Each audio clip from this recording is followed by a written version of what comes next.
Olá, ouvintes do podcast. Eu sou a Daniela Abreu e hoje eu trago para vocês mais uma coletânea de relatos, mas antes eu gostaria de reforçar o pedido para vocês me seguirem lá no Instagram, que é o assustadoramente_podcast. E é isso, vamos para os relatos de hoje. Faculdade assombrada. Sou auxiliar de limpeza e há um tempo trabalhava para uma faculdade que não posso mencionar o nome. Por ser um prédio antigo, ele é cheio de histórias. Bom, lá sempre ouvi barulhos e via vultos. Nunca dei atenção, pois tive uma criação espírita. Durante um dos plantões de final de semana, quando o prédio estava vazio ou sem a mesma quantidade de pessoas habituais, o lugar ficava com ar sombrio. Comecei a trabalhar, como de costume, ouvi passos atrás de mim e pensei que fosse uma amiga, mas os passos pararam. Me deu uma sensação ruim. Daí coloquei os fones no ouvido e fui em outra direção.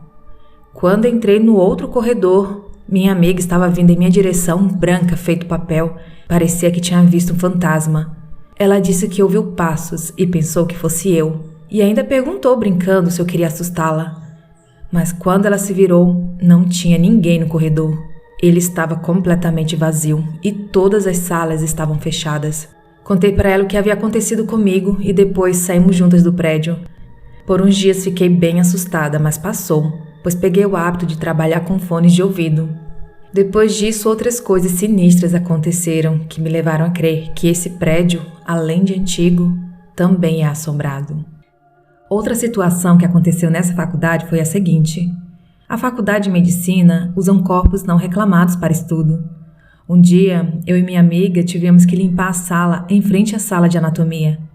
Naquele dia estava tendo um evento lá, e tinha muitos cadáveres. Já estávamos acostumados com isso. Após algum tempo, o pessoal fez uma pausa e trancaram a porta. Sei disso porque estava em frente à sala esperando minha amiga secar o chão, e um dos responsáveis pelo evento falou que se alguém aparecesse era para guardá-lo, pois só ele tinha a chave. Depois de alguns minutos e eu ainda em frente à porta, algo assustador aconteceu. A porta começou a chacoalhar com força. A maçaneta virou com força. Na mesma hora me arrepiei inteira. Um tempo depois, um dos responsáveis pela sala tentou entrar, mas ela estava trancada. Perguntei se tinha alguém na sala e ele disse que não vivo, já que a única pessoa que tinha chave tinha acabado de entrar. Falei para minha amiga o que houve, terminamos o mais rápido possível e nunca mais passei naquele corredor sozinha. Esse relato foi enviado no e-mail pela Natália de Tiradentes, São Paulo.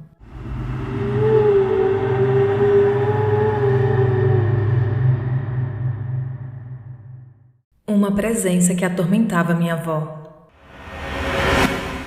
Eu tinha 13 anos quando isto aconteceu e até hoje, com 23, eu não tenho respostas.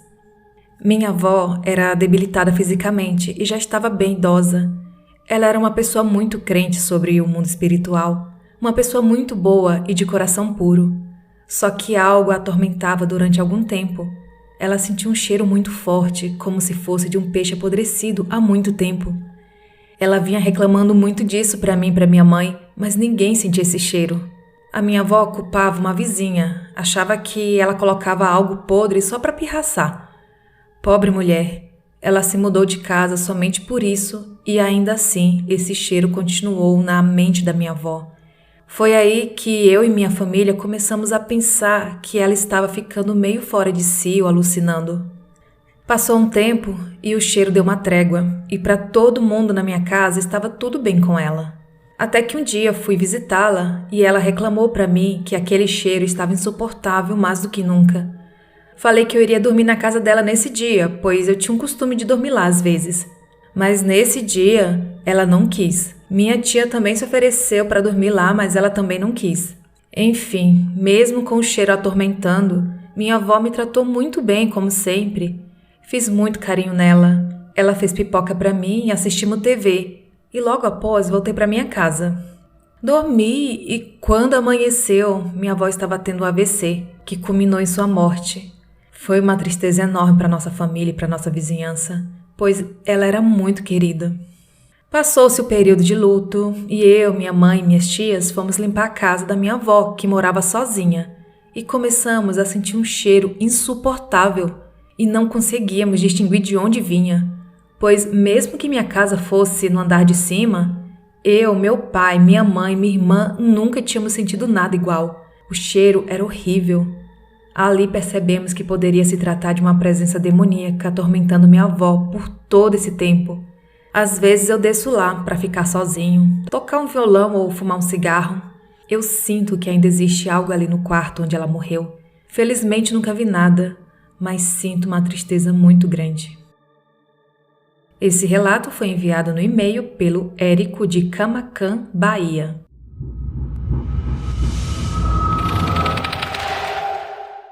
A Bela Moça. Meu pai contava uma história de um rapaz que servia no quartel da Polícia Militar. Eles serviam juntos, mas o rapaz tirava plantão à noite. O nome do quartel era Gaspar Viana. Como estava localizado no centro de Belém, passavam muitas pessoas em frente. Todas as noites, uma moça belíssima passava por lá, e esse rapaz a assediava sempre que a via. Ela passava tarde da noite, quase de madrugada. Um dia o rapaz saiu do posto e decidiu seguir a moça. Falava coisas para ela, e em um dado momento, ela parou e se virou para ele. O rosto dela era de um esqueleto. Vendo isso, o rapaz passou mal, e os outros rapazes que estavam de plantão tiveram que socorrê-lo. Depois disso, ele precisou ser internado em um hospital psiquiátrico. Mais que uma paralisia do sono. Meu pai tinha muitos irmãos, sendo que um deles era mais que irmão, era o melhor amigo dele. Um dia, meu pai chegou do plantão no quartel e foi descansar. Ele estava deitado numa rede na casa de parentes e, num dado momento, ele estava meio acordado, meio dormindo. Daí ele teve uma paralisia do sono e sentiu uma presença forte no quarto. Ele não via nada, mas sentia que algo estava ao pé de sua rede. Meu pai tentava fazer o sinal da cruz, até que aquele ser saiu de perto do pé dele, segurou em sua mão e o ajudou a fazer o sinal da cruz. Nesse momento, meu pai sentiu uma paz. No dia seguinte à noite, ele foi ao quartel para cumprir o seu plantão. Chegando lá, lhe avisaram que havia um telegrama para ele, que informava que o seu irmão havia morrido. Meu tio tinha caído de um caminhão. Foi uma morte estranha. Nunca descobriram como realmente aconteceu. Meu pai perdeu o chão, e o mais curioso foi que no mesmo horário que meu pai vivenciou a experiência acima relatada, foi o mesmo horário do óbito do seu irmão. Abalado, meu pai dormiu no cemitério, próximo ao túmulo do seu querido irmão, para tentar se comunicar com ele durante a noite, mas ele não sentiu mais aquela presença e nunca mais teve outra experiência semelhante. Esse relato foi enviado no Instagram pela Ju de Belém do Pará.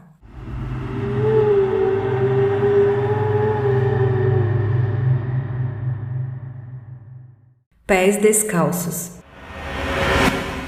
Eu, minha mãe e irmã havíamos nos mudado recentemente para a cidade natal de minha mãe, Alfenas, Minas Gerais. Acho que eu devia ter uns 9 para 10 anos. Ficamos sabendo que uma tia muito querida de minha mãe estava doente, acamada e provavelmente não duraria muito tempo. Então fomos lá visitá-la. Eu mesma nunca tinha visto essa tia. Já minha irmã passou a infância na roça dela e sempre contava coisas ótimas sobre ela. Minha mãe confirmava tudo, por isso tinha um carinho enorme por essa tia. Bom, era noite quando pegamos um ônibus para ir visitá-la. Na casa seríamos recebidas por uns primos que eram responsáveis por cuidar dessa tia. Descemos do ônibus no ponto mais próximo e não andamos muito até chegar ao nosso destino. Batemos no portão, tocamos a campainha, gritamos e nada, ninguém nos atendeu. Minha mãe tentou ligar, mas nada também. O portão era daqueles totalmente fechados, que não tem nenhuma fresta, mas meio erguido, que daria para ver embaixo caso abaixássemos. E foi o que fiz. Tive a ideia de olhar embaixo do portão para ver se tinha alguém ou algum movimento na casa. Quando olhei, vi a garagem totalmente aberta que dava para a entrada da casa. As luzes estavam apagadas. Para entrar na casa, tinha um pequeno degrau e mais adiante já era a porta. Não conseguia ver mais nada além disso. Minha mãe chamou mais uma vez e viu uma luz se acender. A porta abriu e saiu alguém descalço. Podia ver os pés brancos, delicados e as canelas. Os pés saíram da casa, desceram um degrau, deram uma voltinha e voltaram para dentro, apagando a luz. Contei isso para minha mãe, que insistiu novamente no portão, mas passou mais alguns minutos e resolvemos ir embora. Mais tarde, já em casa, o celular de minha mãe tocou. E era seu primo dizendo que a tia tinha sido internada às pressas no hospital. Minha mãe perguntou se havia alguém em casa no horário em que fomos lá. Ele respondeu que não, que todos já estavam no hospital naquela hora. Tenho certeza do que vi e até hoje não me esqueço daqueles pés, do formato deles, de como andavam graciosamente e de como pareciam brilhar no escuro. Coisas estranhas na casa. Esse relato aconteceu em uma casa que minha mãe comprou, na cidade de Alfenas. A casa tinha 2 quartos, sala, copa e banheiro. A cozinha ficava do lado de fora, de frente para a lavanderia. Do lado de fora havia uma garagem enorme que era dividida em uma muretinha. Do lado direito o chão era de piso e tinha uma escada que levava para a varanda que dava na entrada da copa. Do lado esquerdo o chão era de cimento. Havia uma goiabeira e uma laranjeira enorme. Entre essas árvores tinha uma piscina que parecia um 8 deformado.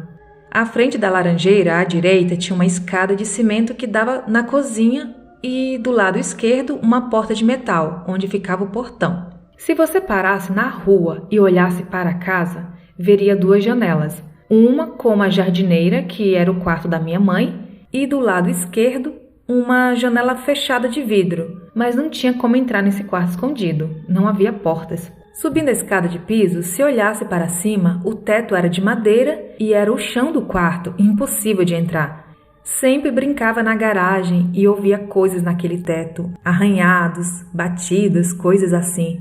Minha mãe dizia que eram morcegos e podia até mesmo ser. Enfim, o que contarei dessa casa é que, na sala, tinha uma porta de vidro que dava na varanda, logo após a escada de entrada, mas não a usávamos, pois o sofá prendia. Um dia estava eu e minha mãe na sala, sentadas no sofá, e vimos várias pessoas passando na porta, umas 5 ou mais, uma atrás da outra. O vidro era embaçado e esverdeado, não dava para ver quem eram. Me lembro das sombras passando na parede e das silhuetas. Pensamos que era meu tio e sua família. Sempre deixávamos o portão aberto de dia para que os parentes entrassem. Esperamos e nada. Ninguém entrou na casa. E olhamos do lado de fora e não tinha ninguém. Esses relatos foram enviados no e-mail pela Nicole.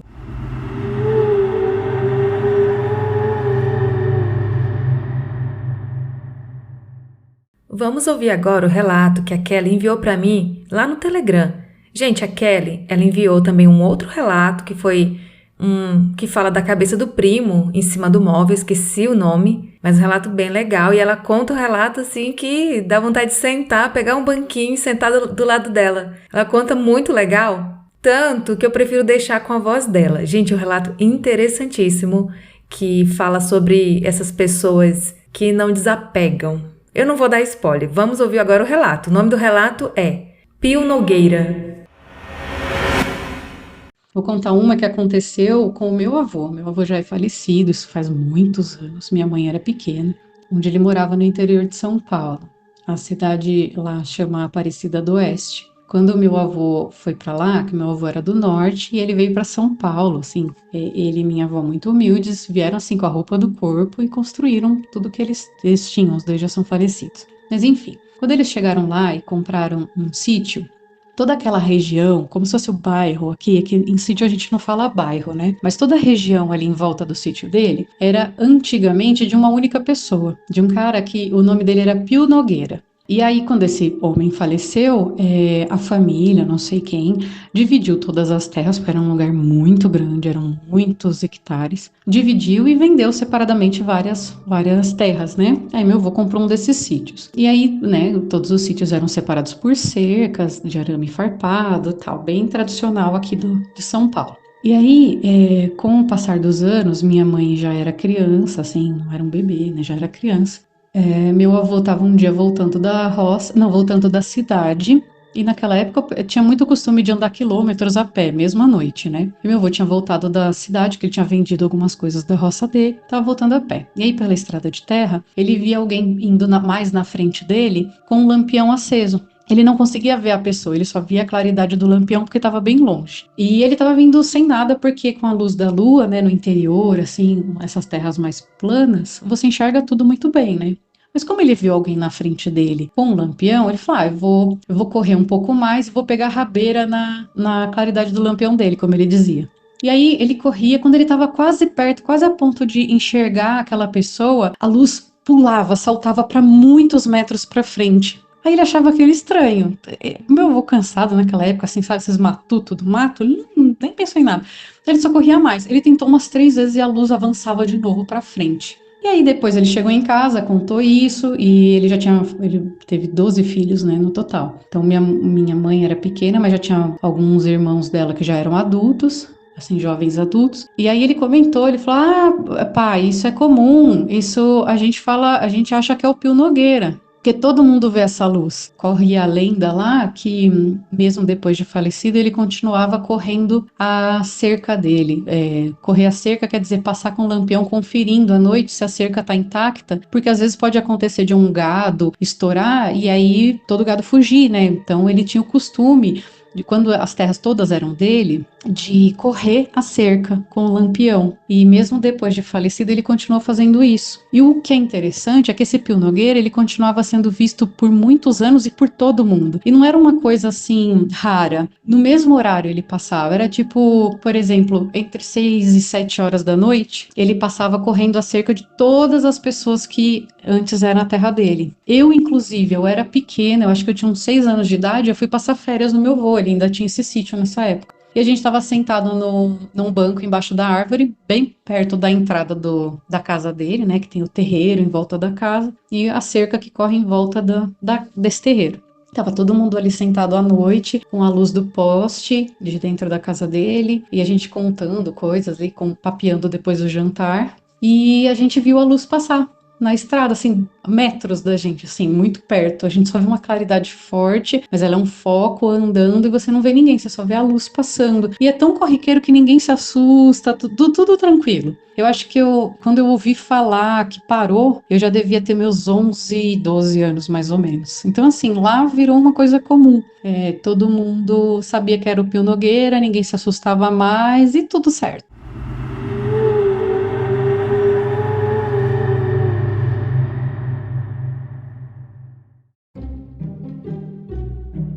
E esses foram os relatos de hoje. Caso tenha alguma história sobrenatural para contar, envie o seu relato para o e-mail assustadoramente@outlook.com ou pelo Telegram. Siga o Instagram assustadoramente_podcast.